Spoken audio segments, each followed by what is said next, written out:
And I gave a little tease that there's still a few things we want to cover in this particular program. One of them, and Pastor Billy Crone, and that's who I'm talking to this week and next, in your presentation that I saw online, you talked about the fact that this could actually replace our military. To me, that is shocking. Yeah, it's not only shocking, Jan, but it's already in place. And again, like the development of artificial intelligence, most people don't realize it's already here and it's already being implemented, including not just our military, but militaries around the world. And they are basically taking every piece of military equipment that you can think of. And I'm talking anything from a jet fighter to a submarine to a jeep, you name it, is being, if you will, to use the term, droned out. Mm-hmm. And they don't have to retool their whole military. Basically, they take an AI piece of equipment, they put it on existing equipment, and AI takes control of it. You don't need humans to fly your military machines, drive them, you name it. And it's all happening right now before our very eyes, all over the world. In fact, it's so serious that other militaries, including China, are developing systems to protect themselves from this kind of military invasion. And I know this is going to sound wild, and it sounds like a Hollywood movie called The Terminator movie series. Yes. But they're also investing in Terminator robots. It sounds crazy, folks, but we expose all this in our studies and our documentaries. You could see it with your own eyes with the military videos and their own demonstrations. But they are taking AI, basically what's brain chips, if you will, putting them into these military robots because they are not coming. They are being pitched, as you listen to this broadcast, as the new soldier of the future, and that they will be the ones fighting the war for us. And a couple reasons they're getting us to go along that route. One, they say, of course, that saves human lives. You know, if a machine's going to die, let the machine die, not the person. Number two, they're also looking at it from an economic point of view. In the military, you have a lifetime of coverage that you need to continue to pay for with retirement and medical benefits. Well, if you swap out your current human military with a robotic military, as crazy as that sounds, then you save a lot of money. And so this is what's going on. Again, not just the United States, but around the world. I do want to play a clip because I saw you play it in the presentation I watched. The Warbot. Will the CIA develop a robot army? And I think we ought to answer that question after we play this clip. Now, a new form of Warbot is being developed with an artificial intelligence that is a world away from human reasoning. Almost like a swarm of bees or ants or a wolf pack, you have distributed command and control, but concentrated firepower. That is, everyone making their own little decisions, but then they find what they're hunting for, and then they coalesce and gather around them and then overwhelm them. Next step beyond that would be full autonomy. The robots themselves would be sent to an area, and if they find anybody, they'd kill them. Swarms capable of self-navigation, face recognition, and lethal force are likely inevitable. But will they be used before they can be programmed to reason and discriminate? U.S. Navy autonomous swarm boats. The future is now. With autonomous swarm boats, unmanned Navy vessels can overwhelm an adversary. A first-of-its-kind technology enables swarming capability, which gives our naval warfighters a decisive edge. The U.S. Navy is unleashing a new era in advanced ship protection, a swarm of autonomous boats that will automate ship self-defense and be able to deter, damage, or destroy an enemy threat. You don't have to go out and purchase a new vessel. You take any of these vessels out here that the Navy already has, we unman them, we put the system on it, you put the eyes and ears, depending on what kind of mission you want to do, on the vessel, and then let it go do its mission. As ground systems, autonomy, and swarm technology continue to develop, will the CIA develop a robot army? And if they do, who else will? This all sounds like a bad Hollywood movie, but I'm not making this stuff up.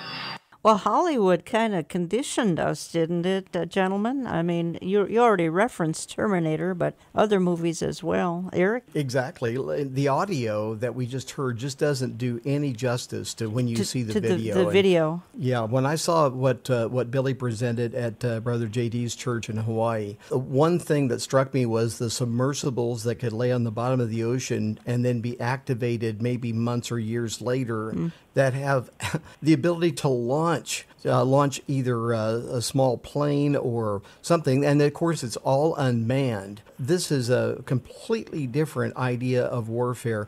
Another thing was they're refitting a particular ship, and they showed the front of the ship in the video. And I really encourage people to get Billy's stuff so they'll see it, DVDs.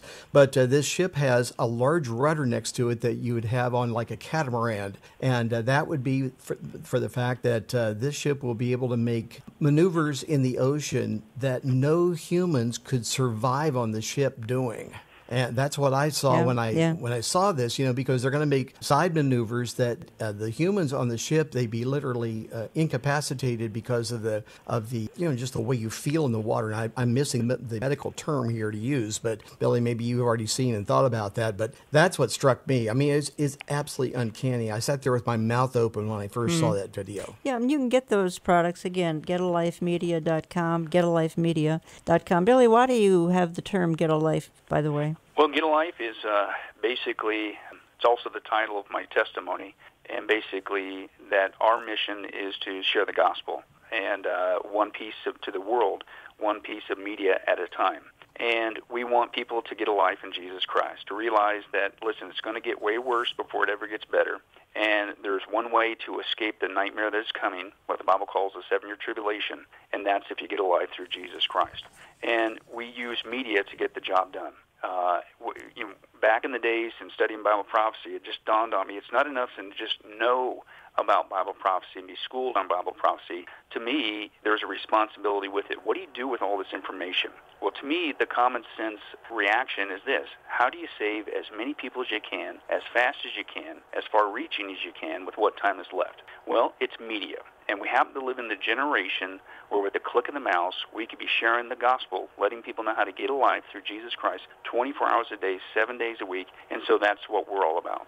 And I think we need to insert here, too, quickly, and our time is running out from Program 1. Folks, we're going to continue this next weekend. We're really going to look at the Bible prophecy angle. What we've shared is not to scare anybody. It is to prepare them. It's to prepare their hearts that they would turn to Jesus Christ while there's still time. But we've been sharing some things that are a little bit unnerving. There's no doubt. Unnerving. I was unnerved, and I thought I was pretty aware of these things. Mm-hmm. And what, let me just say again to encourage listeners, what Pastor Billy just said about using the time you have in the best way you can, that's really a lot of what I've been thinking about. I'm considerably older than Billy, but I'm also thinking about how can I use my time to the best? How can I reach the most people I can while I still have breath? And that's one of the reasons we turn to video in our ministry. And of course, yes. It's a joy to be a part of Olive Tree and be able to reach out through radio. We're just trying to do it any way we can. Internet, in print, smoke signal, you name it. However we can do it, we want to do it. And by the way, in program number 2, I do want to revisit the home invasion just a little bit again because we only touched on it. In other words, every listener is being affected somehow. Pastor Crone, how can folks protect themselves from this kind of an invasion? Well, there's a lot of people that want to say, I think they react in an unfortunate manner. You'll take some people, they'll look at this information, they say, okay, here's what I'm going to do. I'm going to sell everything. I'm going to get a piece of property out in the middle of nowhere, and I'm going to build a bug-out shelter, whatever, things of that nature. I'm going to store up survival gear, and I'm going to check out from society and hide. Well, when you realize the net that is being built, that's why we titled it Attack of the Drones, Skynet is Coming. It's being built, folks. There is no place to hide. Now, I know that sounds pessimistic, but it's not. God gives us Bible prophecy to encourage us. Revelation 1 says it's not meant to torment you, it's meant to bless you. If you would read and hear and take to heart Bible prophecy, right? And as you'd mentioned, Eric, the one great benefit is it sure is a motivator to get busy sharing the gospel. Number 2, all of this information is simply a reminder every single day that guess what? Jesus Christ is coming back. Today could be the day, the rapture of the church, and we're out of here, and we're going to heaven. It's going to be awesome. And when you are reminded of his imminent return, then it also has a way of not only building excitement and getting rid of procrastination for the gospel, but it also has a way of cleaning up your life, because all this is an indicator. It's getting close. We don't know the day nor the hour, but how are you living? Are you sidetracked? Are you discouraged? And speaking of discouragement, right, this is a reminder to get your head off of this planet, and we already know it's going to get worse before it gets better, and put your mind, as Paul said, on things above and on this earth. If all you keep thinking about this earth, it's going to drag you down, including what this world is headed towards. We are to take this information, get excited, be more motivated to share the gospel, and get busy living for Jesus, not check out of society, not try to run from it, because there's no place to run.